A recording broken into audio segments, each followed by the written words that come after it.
so the most common issue I see is, Hannah, if you stand over the ball, is struggling at maintaining the club on plane. So I see a lot of players really suck that club under plane in the backswing, and then in the downswing you're gonna have to try to get that club back on plane, right? Sure. So what happens is that most amateurs kind of overcorrect and try to get the club back on plane, and that causes them to go over the top and hit that nasty slice that a lot of players struggle with.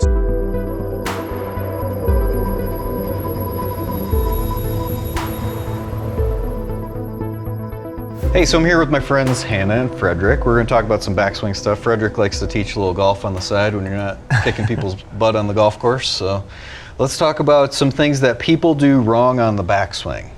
Yeah, I know you have a few tidbits to share. Yeah, so the most common issue I see is, Hannah, if you stand over the ball, is struggling at maintaining the club on plane. So I see a lot of players really suck that club under plane in the backswing, and then in the downswing you're gonna have to try to get that club back on plane, right? Sure. So what happens is that most amateurs kind of overcorrect and try to get the club back on plane, and that causes them to go over the top and hit that nasty slice that a lot of players struggle with. So what I'm really trying to look for in a backswing, and we will look at it with the OptiMotion, is to kind of try to keep that club on plane where the club head is in line with the hands. Okay. So you can kind of have a checkpoint here. If the club is too far under plane, the club head is going to be inside the hands, or if it's outside the hands. Sure. So you kind of want to keep this in a straight line if you have a camera looking from straight behind. Okay, all right. Well, let's take a look at a couple swings up here. We've got Hannah and Colin Morikawa. Yeah. He's pretty good. So we'll just talk about a couple points in here. So I've started it a little bit in the backswings. And you notice the club's about 2 feet or so already away from the golf ball. And they look a little bit different with the height of the club off the ground relative to Colin, how much higher that is than poor Hannah's still dragging it along the turf there. And I know you're doing this intentionally, Hannah. This is a hard one for you to even practice. So the way to get the club to ascend, there are a couple different ways. When you go into the left tilt with your shoulders, that makes the club start going upward. But the other one is to start radially deviating your wrist, or what most people call that wrist cock for her. It's too slow in this swing relative to Colin. So I think that's an awesome tidbit that you bring up, because you can see when the shaft's parallel to the ground. Hannah actually does this much better than most people with the club face angle, and how much more open that is than, say, Collins is at this point in time. So he's maybe slightly over-exaggerated that piece of advice you gave, but it's definitely a better way to play than the face too open and the shaft that much more inward than your hands. What do you think? I mean, yeah, there you see world-class ball striker to the right, and Hannah trying to be a bad ball striker to the left. That's a fantastic checkpoint. If you can start by just making sure that you're in that position halfway back, and that's why you see a lot of pros too. They take these practice swings. You can see Justin Thomas, they take a practice swings and kind of stops here to make sure he's in the right position. So if you do that, you're quickly going to notice, okay, that's where I need to be.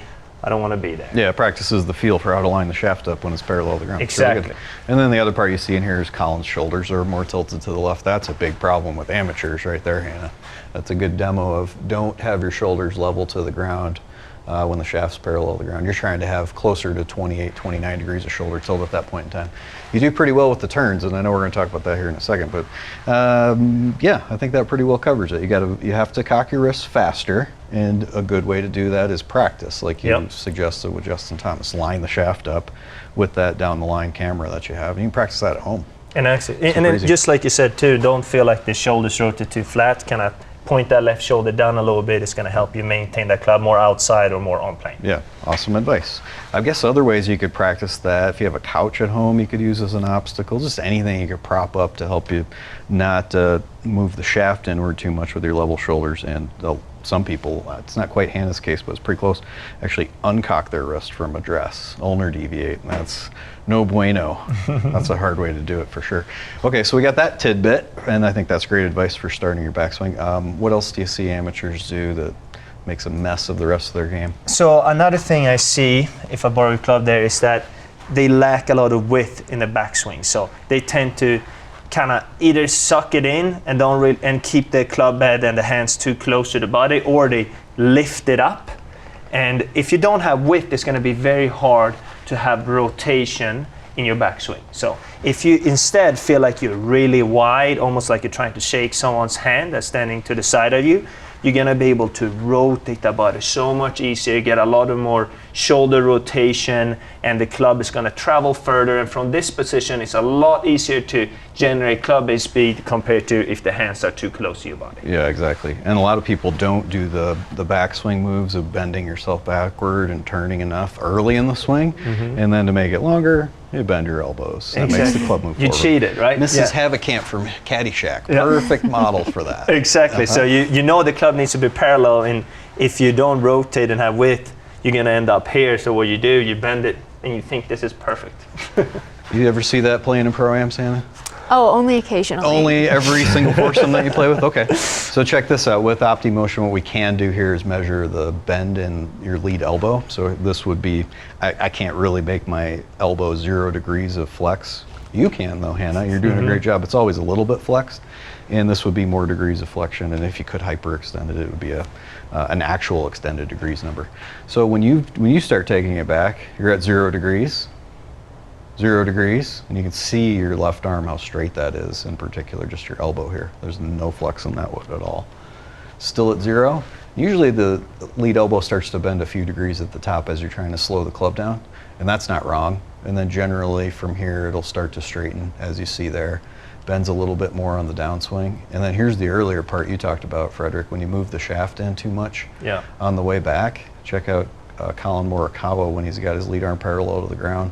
Connecting the grip in your shoulder, how Hannah's moves through the top of her shoulder, that's what people do who slice. And we were trying to get her to demo worse than that. That's as bad as you could do. But on the LPGA Tour, all the girls on the Symetra Tour, the shafts probably aren't too much higher than that. You don't That see a would be lot of pretty girls close. on tour with an over-the-top No, move. not with the shaft that high. Because at this point in time, what you've really done is programmed your swing to be slightly out to in already. So to not do that, not slice across the ball, now that's where you start to see people who, you hear that term early extend a lot. Well, it's a way to lower the shaft in to help you swing out the ball, but that comes with a host of problems too. So this is just bad. And then when people are bad and they don't know how to get better, they have the shaft out too far here and just keep going, like you talked about in that first piece. So there's your lead elbow. It's at 10 degrees of flex. You probably don't bend it a whole lot more than that. It stays pretty constant. And then in here, it'll start to flex and extend just ever so slightly coming through the ball. So yes, you see the worst players have their elbow almost bent 30, 40 degrees at the top of the swing. Wow.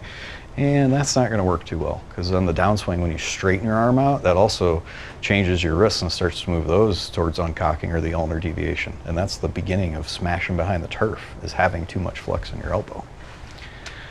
You're so wise, Frederick. I mean, I think good tidbits for people at home. it's just kind of paying attention. And I love, I mean, with this system, you get a great visual straight away. So, you know, as a player and even as a coach, sometimes you have to convince your player. The best players in the world, you definitely have to convince them. And with information like this, there is no way you can say, no, that's not what I'm doing. Yeah, right? It's right there. You got data, and you can also have data to measure your performance over time to see if it actually gets better. Yep. Because it's very hard to see just with the phone, but when you have the exact measurements, it's super simple. Yeah, absolutely. And that's why we have a bunch of smart people who work on this and have made it really accurate.